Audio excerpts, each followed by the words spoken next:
Over the last 25 years, I've had the privilege of interviewing and highlighting some truly interesting people.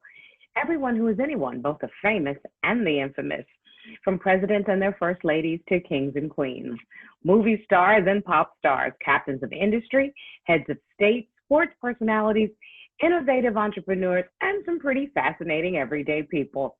Today, I'm proud to introduce you to Dr. George Kramer, a retired chess master who is putting his keen sense of strategic thinking into practice. Dr. Kramer, it's a pleasure to meet you. Well, it's very nice to meet you too. Excellent, excellent. So, sir, you're a retired chess champion. Let me first ask you what attracted you to chess in the beginning? Well, while I was in elementary school, I took a walk through the playground, saw some people playing chess, and I remembered my father had a chess set at home. So I learned the moves and went home and asked my father to teach me a little bit about chess. And that went pretty well. And, so the first thing he did was to see if I knew anything about it, which I didn't. And he said, well, I'll teach you. He says, well, play a game. Mm-hmm. He was going to play something called a Muzio Gambit against me, and I would try and figure out how to play against him. And so that went on for a while. Of course. How old were you, sir? Well, I think I was about, I was in just before I graduated elementary school. And so I was kind of young. Uh-huh. And anyhow, I tried to learn to play against the Muzio Gambit and lost the game. Well, it took me about a month before I figured out how to handle that opening. And I was able to beat my father. Trying to go to the Queen's Chess Club and meet some other good players. So that's what I did. So give me a little bit about your educational background, because I understand that you have a background in chemistry, and that may have been helpful in understanding the complex mechanics at the play of chess. It's really the reverse. I started playing chess, I say, while I was in elementary school. Mm-hmm. And then I went to high school at Brooklyn Tech. Yeah. It would be a long train ride from home to Brooklyn Tech.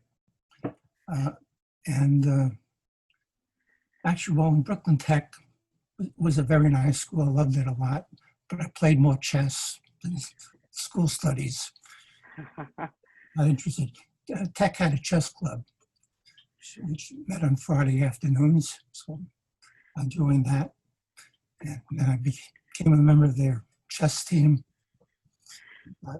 Very active in trying to find places to play in chess tournaments. In New York City, there's an interscholastic chess league. And I got involved in trying to find a chess club that would take us in. Actually, I visited the Marshall Chess Club, which is down in the village. And Mr. Marshall was been a well-known chess player from long back. Mm-hmm. He didn't want us to play there because the high school chess players tended to throw the pieces around.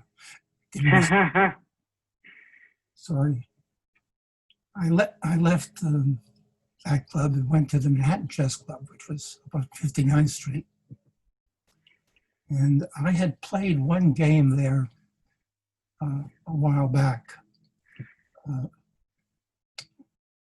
In any case, I played a very strong player and naturally lost that game, but it was a long game. And they remembered me. So when I asked if we could play the interscholastic chess matches there, they said yes, and fine. I became a member of the Manhattan Chess Club and played a lot of chess there. Mm-hmm. And sir, tell me, even though chess was clearly at the forefront of your mind, tell me a little bit about your education. Brooklyn Tech, what happened next?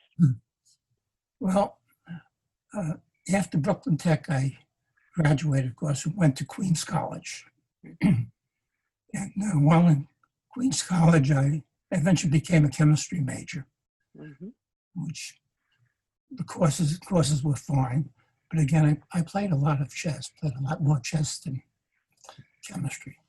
1945, while I was 16 years old, I entered the New York State tournament at the end of the summer, and I managed to win it. Wow. So the first, what I consider to be a major tournament. There were a number of players. I knew their names, and I had a good time, and that did well for me because I think I won a $100 prize. Before playing in that tournament, I had a summer job, which paid me $20 a week, and $20 a month, I guess. And of course, they took Social Security out of that, so I really didn't get $20. But chess tournament lasted a week, and I won $100. So that determined my future. In the United States, every year there is a rapid transit tournament, which is also associated with other major tournaments. So in 1950, I managed to win the U.S. Rapid Championship. And the best I ever did in the United States Championships was maybe tied for third, fourth, and fifth, something like that.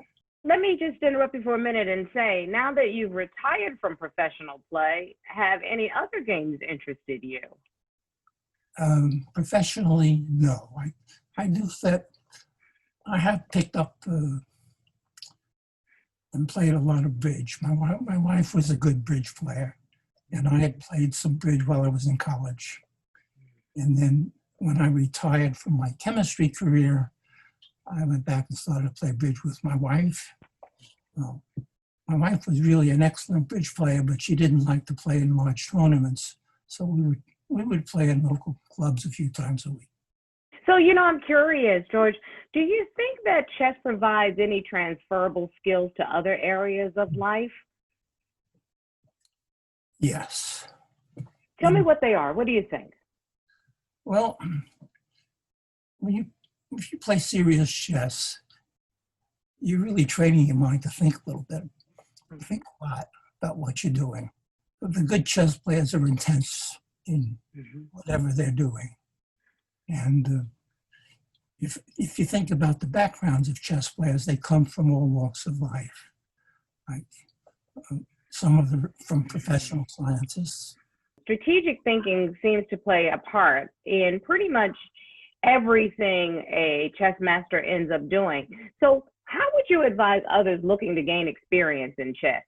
When I started, I went and bought myself a little chess book called 300 Miniature Games of Chess. I thought, well, that would be nice to start to learn something about, and I think that was a good way to go. But then what I found is many of the chess masters wrote books about their games, which they annotated in great detail. And if you'd like to sit down and go through one of those books, that is another good way to learn about what's going on. I think books by Alekin, a Russian master, became world champion one time. Extremely well annotated and a good thing to read. Now, there were many tournaments over the years before I started playing and after. And people like Alekin would sit down and spend a year or more annotating the games that were played in that tournament and write a book. And those are another beautiful ways to learn how to play chess, is to just go through the annotations.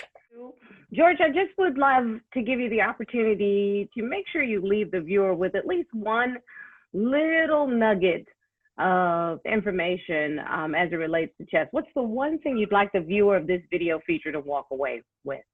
I think when you encounter chess players, you find strong chess players think about chess a lot, whether they're playing or not. And